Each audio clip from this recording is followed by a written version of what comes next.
Okay, so making Ghirardelli turtle caramel brownies with nuts in them. You see the caramel dripping off the sides. That's what I'm going to be showing you how to bake today. What you'll need is milk, an egg, your mixing bowl, the mix, and oil as well. So I'm going to go ahead and mix the milk, oil, and egg in the bowl.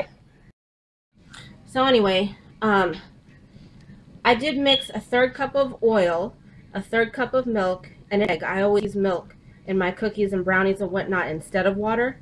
So I mixed that together in this bowl, and then I just added the brownie mix, the brownie powder mix. And what I've done is I've mixed it to a smoother consistency, and it does have some bumps in there. That's because it does have nuts. What you can do is you can test, you know, you can pop the bubbles, and if the bubbles pop with powder bursting out of them, then it still needs to be mixed further. So anyways, I've mixed that all together. And so now what you're going to do is you're going to take your brownie pan and you're going to pour your batter, your brownie batter, into the brownie pan from the center, trying not to get any on the sides. And if you do, it really doesn't matter because everybody's just going to eat them anyways.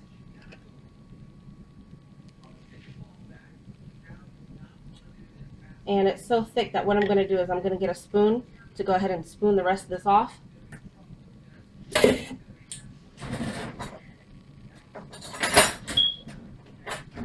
You want to spoon the rest of it off, scrape the sides, you know, scrape the middle, because there's still plenty of brownie batter left in there.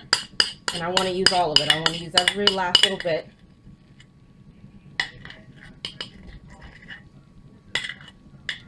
So there.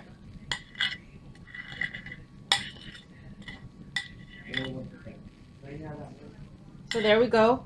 You have your brownie batter. And I'm just going to move it to make sure it's covering all corners.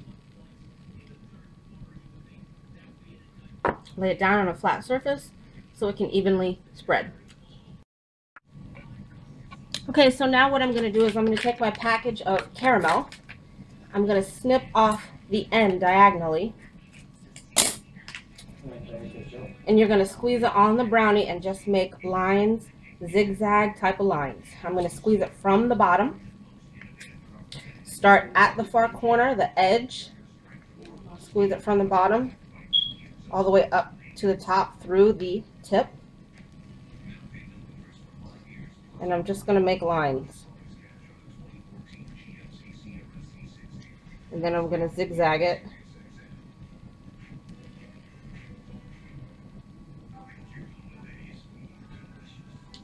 I'm going to zigzag it all the way to the end. All the way to the end. And they don't have to be perfect, because when you bake them, everything's going to bake itself right into place. Okay, you want to squeeze all that caramel out. I want to use every last bit, so I'm going to stop that right there. Go back to my bag, unfold it. Squeeze out that last little bit of caramel like a toothpaste tube. Get all that to the end because there's really a lot of caramel left. Stuff is thick. So anyways, start where you left off and zigzag those lines again. Zigzag, zigzag, zigzag, and that is all of my caramel. You can even do like that. So that's what that looks like so far. Okay, so now we have our zigzag lines. So now what we're going to do is we're going to take a knife, a butter knife, and we are simply going to make lines with our knife, the shape of lines with our knife, in opposite direction of the caramel line. So here we go. And we're just going to like cut through and do like this. Turn your knife around and cut through, cut through, cut through. Turn your knife around and cut through.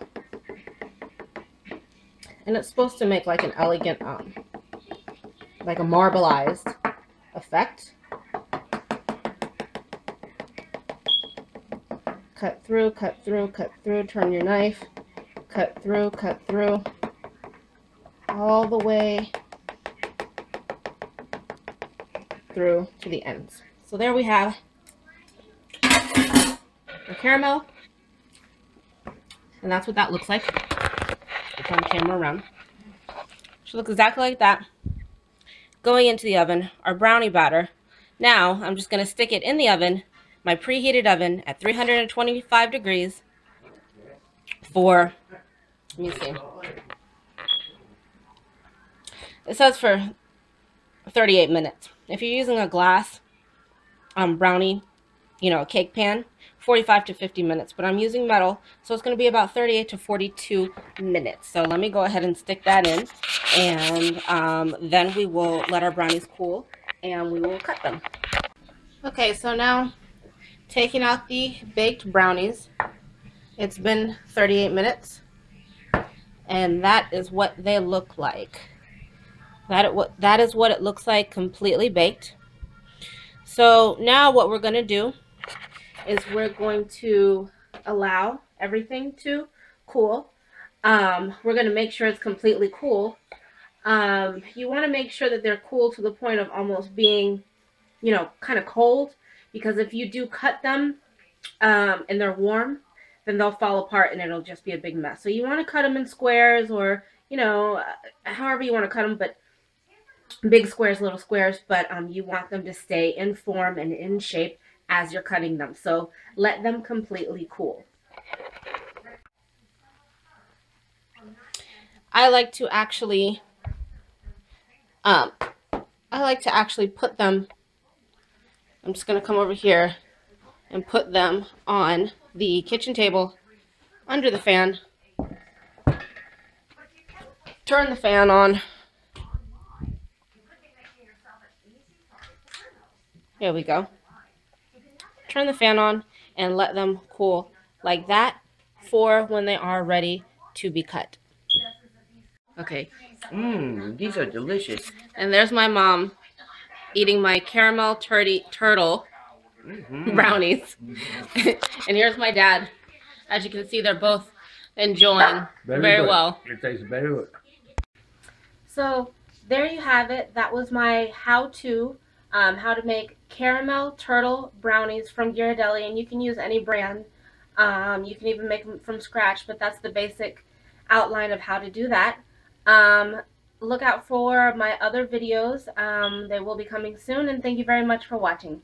Bye-bye.